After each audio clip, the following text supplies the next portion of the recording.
it's really about people.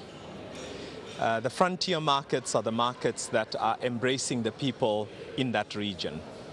I think that finding foreign direct investment, the resources that are available, they're all part of the plan, but the thing that actually makes it tick is whether you embrace the people in that environment and get those people in that environment to take equity in the development strategy. And I think that's just where it is.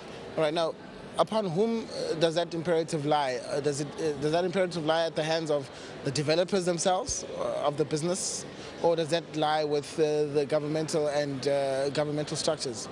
Well, it's a combination. You know, government will facilitate, will create the environment for the economy to thrive. The private sector has to invest, and the community needs to see that these investments are for their benefit.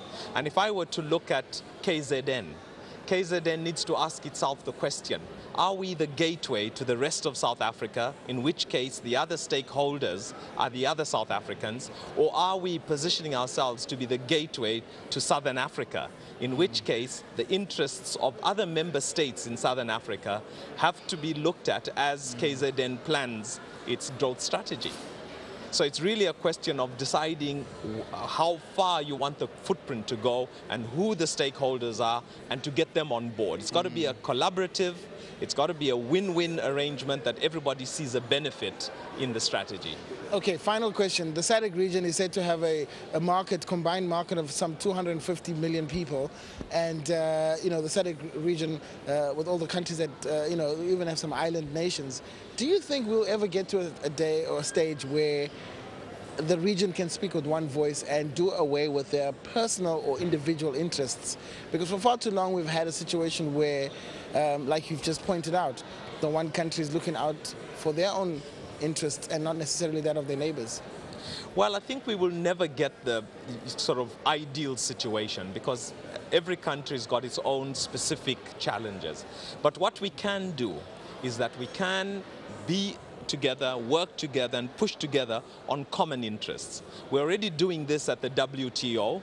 We're doing this with the economic partnership agreements.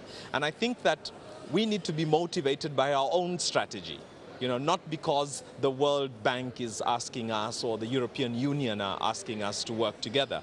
We need to look at ourselves as a continent and say, what are the issues that we need to come to some kind of consensus about? And let's put a short list together and use that short list to drive the continent in the right direction.